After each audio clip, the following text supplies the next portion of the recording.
쌀 농사가 풍년인데도 쌀값은 폭락했습니다.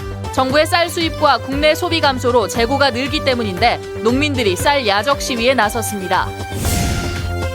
가을이 깊어가면서 막바지 단풍이 온 산을 물들였습니다. 천년고찰 서남사와 가을사대 정취를 카메라에 담았습니다. 여수 경도 복합리조트 선정을 위한 전략과 활성화 방안이 논의되고 있습니다. 오늘 경도에서 경도리조트의 투자 유치와 선정 타당성에 대한 세미나가 열렸습니다.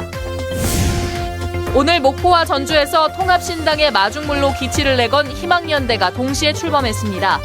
그러나 사실상 행사는 총선 출마를 선언하는 자리에 그쳤다는 평가입니다. 여러분 안녕하십니까? 여수 MBC 뉴스데스크입니다. 올해도 쌀값은 폭락했습니다. 쌀 소비량은 계속 줄어드는데 정부는 밥상용 쌀을 수입하고 있고 재고를 해결할 만한 방법을 찾기도 힘듭니다. 이에 농민들은 수확한 나락을 전국의 시청과 군청 앞에 쌓아두고 있습니다. 권남기 기자입니다. 수확을 마치고 한창 판매가 이뤄져야 할 벼가 시청 앞에 가득 쌓였습니다. 직접 챙기겠다. 그렇게 공언했습니다마는 농촌을 챙긴 것이 이것입니까? 쌀값은 지난해보다 8% 정도 떨어졌는데 농민들은 나락을 파는 수매가 기준으로 보면 체감 하락 비용이 20%가 넘는다고 말합니다. 농민들은 정부가 쌀 수매량을 늘려야 한다고 주장하지만 정부는 올해 쌀 초과 공급량을 볼 때 적절한 수준이라는 입장입니다. 이런 가운데 정부가 쌀 관세율 협상을 유리하게 진행하기 위해서라며 밥상용 쌀을 수입하면서 농민들의 위기감은 더욱 커지고 있습니다. 결국은 농민들 다 죽이고 이 업자들 살리겠다는 얘기인데 그래가지고 나라가 지탱이 되겠습니까? 일부에선 쌀 소비량의 감소 추세에 맞춰 정부의 적극적인 감산 정책을 요구합니다. 반대로 식량 자급률과 안보의 측면에서 지원을 늘려야 한다는 주장도 나옵니다. 쌀 공급 과잉 문제를 해소하기 위한 중장기 쌀 수급 안정 대책도 금년 말까지 마련할 계획입니다. 대북 쌀 지원도 막힌 상황에서 별다른 재고 해결 방안도 없고 쌀 수요를 늘릴 만한 뾰족한 대책도 없는 상황. 게다가 쌀 수입 장벽마저 갈수록 낮아지면서 우리나라 농업은 점점 설 자리를 잃어가고 있습니다. MBC 뉴스 권남기입니다. 가을이 깊어지면서 순천 조계산에도 단풍이 짙게 물들었습니다. 산사와 어우러진 정취를 느끼려는 등산객들의 발길이 이어지고 있습니다. 박민주 기자가 취재했습니다. 반원형의 하강암으로 곡선의 미를 보여주는 승성교. 산사 초입에는 늦가을 정취가 물씬 풍깁니다. 물소리가 맑은 계곡 옆에는 붉은 단풍이 깊어가는 가을만큼 곱게 물들었습니다. 등산객들은 붉은 빛을 한아름 쏟아내는 만추의 풍광에 빠져듭니다. 자연과 하나 되는 힐링의 시간을 갖습니다. 지금 이 풍경이 서남사에 이 가을이 지금 가장 적절할 때 오지 않았나 또 싶은 생각이 듭니다. 등산로로 따라 이렇게 양쪽으로 울긋불긋 있고 물소리도 나고 무슨 또 머리도 개운하고. 천년고찰 서남사는 붉은 단풍 대신 노랗게 물들어가는 은행나무를 품었습니다. 돌담 넘어 노란 물결은 바람에 흔들리며 눈꽃처럼 은행잎을 휘날립니다. 대웅전은 병풍 같은 조계산과 어우러져 한 폭의 그림을 연출합니다. 산사에서 이어지는 등산로는 낙엽길이 되어 걷는 이에게 느림의 미학을 알려줍니다. 초록이 지쳐 물들었다는 가을 단풍. 이곳 조계산의 가을 단풍은 이번 주가 그 마지막 절정에 이를 것으로 보입니다. MBC 뉴스 박민주입니다. 문화체육관광부가 추진 중인 복합리조트 선정에 대비해 여수 경도 복합리조트 활성화 방안 세미나가 열렸습니다.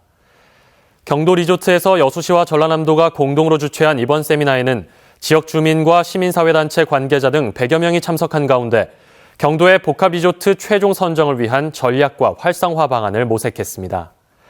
특히 주제 발표에 나선 호남대 김진강 교수와 배재대 송학준 교수는 여수 경도 복합리조트의 투자 유치와 활성화 전략을 통해 복합리조트 선정의 타당성을 역설했습니다. 일선시군이 수능 시험 당일 교통량 증가에 대비해 수험생 이동 편의를 위한 교통 대책을 마련해 추진합니다. 여수시는 오는 12일 수능 당일 아침 수험생 긴급 수송을 위해 2개 권역 6개 반으로 지원반을 편성해 시험장 주변에 비상수송 차량 6대를 배치하고 수험생들을 긴급 수송할 계획입니다. 순천시도 교통지원 대책반을 구성해 시험 장소 주변 9곳에 지원 인력과 차량 24대를 배치해 수험생을 지원하고 현재 10분에서 15분 간격인 시내버스도 5분 간격으로 증회 운행합니다. 시군은 특히 시험 당일 자가용 이용 자제와 수험생 먼저 태워주기 운동을 전개하고 수험생 입실 시간대인 오전 6시 30분부터 9시까지 시험장 주변에서 교통지도와 안내에 나서기로 했습니다. 유선호 장세환 전 의원이 주축이 된 희망연대가 오늘 목포와 전주에서 동시에 출범식을 가졌는데요. 통합신당의 마중물이라는 기치를 내걸었지만 사실상 총선 출마를 선언하는 자리였습니다. 신광하 기자입니다. 무소속 천정배 의원의 합류를 시사하며 지난 9월 새정치민주연합을 탈당한 유선호, 장세환 전 의원이 전남북 희망연대를 출범시켰습니다. 새정치연합을 대체할 개혁적 야권통합신당을 기치로 내걸었습니다. 중간에서 여러 신당 친세력을 통합으로 견인하고 또 우리 안에서 통합 리더십을 이렇게 좀 배양시키는 그런 플랫폼 역할을 저희들이 한번 해보고자 해서. 전북 출범식에는 박주선 의원이 참석해 축사를 했지만 전남 출범식에 초청받은 천정배 의원은 축전만 띄웠습니다. 전남북 희망연대는 출범식을 통해 통합신당 출범에 마중물이 되겠다고 밝혔습니다. 그러나 천정배, 박주선 의원과 뜻을 함께하겠다는 것 외에는 구체적인 신당 창당 계획을 발표하지는 못했습니다. 내년 총선이 불과 5개월여 남은 점을 감안하면 창당 이후 통합은 불가능한 상태. 이 때문에 희망연대 출범식은 신당에 대한 기대감보다는 유선호 의원이 내년 총선에서 목포 출마를 선언하는 자리가 됐습니다. 한편 전남북 희망연대에는 전윤철 전 감사원장과 오병인 전 목포장학재단 이사장 등 전직 교수와 법조, 언론인, 정치인 등 천여 명이 고문과 정책위원 등으로 이름을 올렸습니다. MBC 뉴스 신광하입니다. 가중되는 청년 취업난 속에 국가와 지자체가 청년 수당을 지급하는 청년발전기본법이 발의됐습니다. 새정치연합 김광진 의원이 청년의 능력 개발과 복지 증진을 위해 대표 발의한 이번 법률안에 따르면 청년 수당 지급 액수와 범위 설정을 국가와 지자체의 자율에 맡겨 재정 여건에 따라 탄력적으로 지급하도록 했습니다. 김 의원은 정부가 청년 고용 촉진을 위해 지난 3년간 5조 원이 넘는 예산을 투입했지만 정작 지원금 대부분은 청년이 아니라 기업 지원에 들어가고 있다며 이번 법률안 발의 배경을 설명했습니다. 만화와 웹툰을 통한 지역의 문화 콘텐츠 발전을 도모하는 포럼이 열렸습니다. 한국콘텐츠진흥원은 오늘 여수 엠브로텔에서 K툰으로 지역 문화 융성이라는 주제로 토론회 장을 마련했습니다.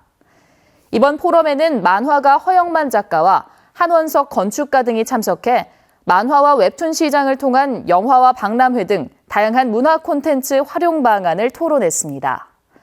또 이낙연 지사와 이정현 의원도 참석해 여수 엑스포장을 활용해 만화 비엔날레 등 축제 개최를 통한 지역 문화 관광 발전을 도모하는 방안도 심도 있게 논의했습니다. 오랜 군부 독재와 민중항쟁이 우리의 역사와 닮아있는 미얀마에서 총선이 치러졌습니다. 미얀마에 민주정부가 들어설 가능성이 커지면서 광주에서는 환영의 목소리가 나옵니다. 김인정 기자입니다. 버마의 민주화를 상징하는 아웅산 수치 여사는 가택연금에서 풀려난 뒤 특별히 광주를 찾아 5.18 묘지를 참배했습니다. 지난 2004년 수상자로 결정되고도 직접 받지 못했던 광주 인권상과 명예 광주 시민증도 건네받았습니다. 광주 시민들이 보여준 용기와 우정을 잊지 못할 거라고도 말했습니다.